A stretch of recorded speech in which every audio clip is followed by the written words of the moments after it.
How does the Alabama Crimson Tide beat the Oklahoma Sooners in the college football playoff? Today, we're going to look at how Alabama can get revenge, how they can win this game, and how they can turn around their late season struggles to make a run in the playoff.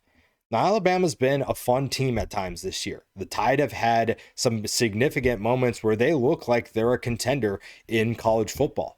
Unfortunately, they've also had some things that make them the opposite. So we're going to look at how do they fix things, because they're going to face an Oklahoma team that feels very confident about their abilities to beat Alabama. Oklahoma won the first meeting between these two this year just a few weeks ago, 23-21. And there are going to be things that they're going to try to do to replicate that success. We hear the cliche, it's hard to beat a team twice. And a team like Alabama definitely fits that description. It is tough to beat Alabama no matter who's coaching them. It's been a team that has had a lot of success under Kalen DeBoer, but there have also been opportunities for teams to beat them. Now they're in the playoff. It's a little bit different. So Oklahoma's going to have a little bit more to worry about. There are different parts of Alabama that maybe you didn't have to worry about before, but we're going to look at things from the Alabama side today. We'll do Oklahoma here in a little while, but we're starting with Alabama. The most obvious thing for Alabama is run consistency. You have to be able to run the football. If they want to make a run, this is the most obvious thing. Everybody's been talking about it for a while, but running the football is the key. Now, Jam Miller's status for this game is going to be a big time factor. Whether he is healthy or not really dictates how successful this team can be. And even if he can go, that doesn't guarantee that they're going to be successful.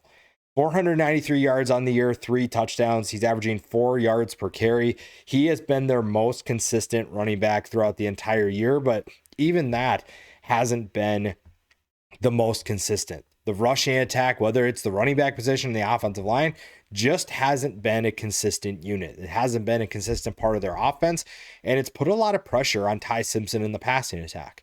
So how do you get them involved? You have plenty of talent. Jam Miller is a very good running back when he's playing consistently. He just hasn't done that this year.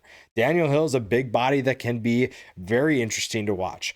Calvin Riley, you've seen guys do it this year where they've been able to run the ball. It's just that you have not seen a full game from them consistently to be able to balance out this offense. A balanced offense for Kalen DeBoer is one of the most dangerous things to defend in college football.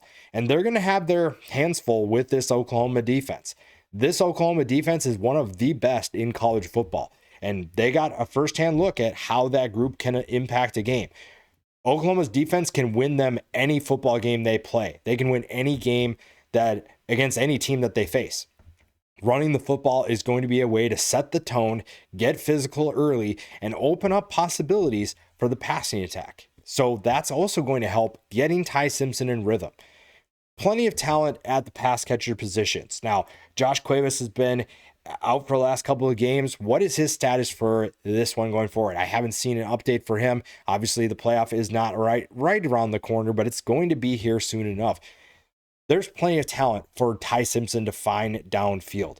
Jermaine Bernard has been very good for this team. Leads the team with 57 catches for 762 yards and 7 touchdowns. Isaiah Horton has stepped up as of late. 35 catches for him on the year, 430 yards and 8 touchdowns. So there are options. It's not that this team hasn't had opportunities to move the ball down the field through the air. Ty Simpson has plenty of options. The biggest question I have for Ty Simpson that is not directly involved with him is, what is Ryan Williams going to do? Coming into this year, a lot of people were hyped about Ryan Williams. This is a guy that had Heisman aspirations. People were giving those expectations to him, and he has largely been anything but that. He's had his moments where he's shined, but kind of similar to last year, we've seen moments where he has not been involved, where he's almost disappeared. Drops have been a concern at times. How do you get Ryan Williams more involved? Because we've seen how special of a talent he can be. We've seen him change this offense. How do you get Ryan Williams more involved? they haven't really found a consistent answer for that, and they're going to need that against Oklahoma. Because if Oklahoma has to defend Bernard, Williams, Horton, Brooks, Cuevas, the tight end position, whatever, that's going to be difficult and put a lot of stress. Again, the rushing attack is going to be a factor. That is going to be the biggest factor to determine if this offense can move the ball consistently. But if you're putting all that stress on a defense, that's going to be tough for Oklahoma to defend. And the offensive line plays a role, but I think Ty Simpson is starting to feel the pressure a little bit. You see him just a tick late on some of the throws that he's making.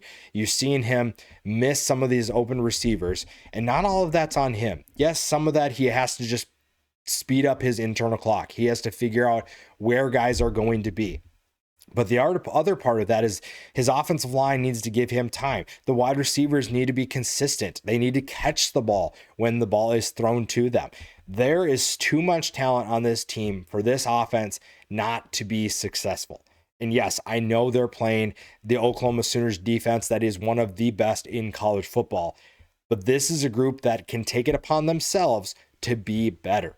They can make themselves better. They have all of the pieces to the puzzle, all of the tools that they need to improve. Ryan Williams is a big part of that. The rushing attack is another big part. If those things sort themselves out, this is a team that can make a run in the college football playoff. We've seen it. We've seen it before. We just haven't seen it recently. How do they do that? The defense has a big time opportunity. Because while Oklahoma's defense can win them a game, their offense can take them out of one. And John Mateer is a big reason why. The Oklahoma quarterback has had his moments of good play. He's also had plenty of moments of bad decision making. So baiting John Mateer into some of these plays, in some of these throws, gives Alabama an opportunity to put Oklahoma away. It's going to be another low-scoring game. That's probably how this is going to play out, and that's exactly what Oklahoma wants. Their defense is going to give Alabama a ton of trouble, and while Kalen DeBoer is probably going to make some adjustments from that previous matchup, I don't necessarily know how much that's going to impact their success drastically. It's going to make an impact, but how drastic can it be?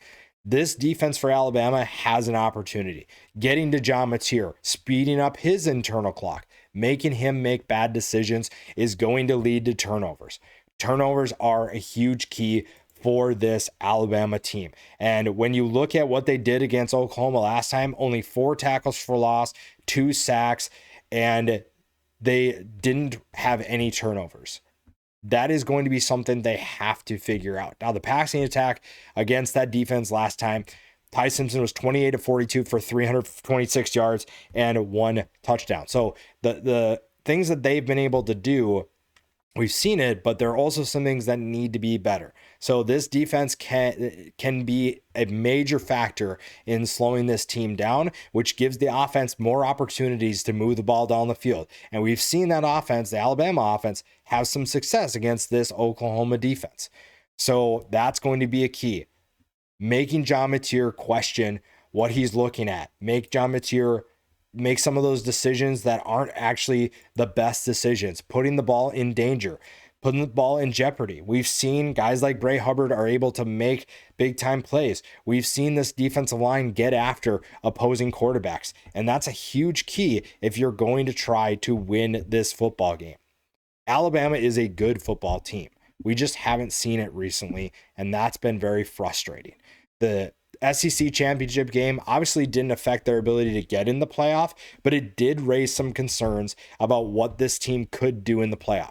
Facing an Oklahoma team that already beat them is going to be weighing on their minds, but it's also a motivating factor. That's a team that wants to get revenge. They also have plenty on the table to show the rest of the country.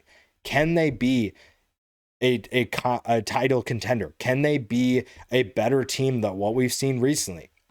We've seen glimpses of what this team could potentially be in 2025. It's just that we need to get back to that point. How do you get back to that point? We laid that out today. Running the ball consistently. You have a great opportunity in John Mateer to be able to turn him over, get those takeaways, and move the ball down the field. That is going to be huge. Alabama needs to almost have a statement win in the first round, because the next matchup they have isn't going to be as easy. The more games you win, the more difficult your opponents are going to be. That's what it looks like in this playoff. It feels like this is going to be a challenge for any team that wants to make a run. And Alabama's a team that if they can put some things together, they have an opportunity to do that. Whether or not they actually make it happen is a big time question. All the tools are there. All of the answers to the test are within that locker room, are on that roster. You just have to find a way to extract that. Kalen DeBoer has work to do, but he also has a talented team. I think we get lost into it when we look at Alabama and the struggles. Lost in that is how good this team can potentially be. And if they put everything together, they can win this game. It's one game at a time. They're really only focused on Oklahoma. They don't care about the next matchup. They don't care about what's in the future, because if they don't win this game, it doesn't matter. It's win or go home. And Alabama is, in the past, has shown that they are primed for those types of games. They have stepped up in a big time capacity. Now, the SEC championship didn't go their way. Georgia kind of just took control of that game, but maybe that was a wake-up call. Maybe that was an opportunity for Alabama to say, hey, we need to get our act together and we need to find a way to really win this game, because we'll see what the lines look like, but I believe it opened with Alabama as a favorite. And it's easy to see why when you look at this roster, but you can also find ways where they might struggle. Which team shows up is going to be a big question. But I do think Alabama has what it takes to potentially win this game and do what they need to do to be able to make a run in the college football playoff.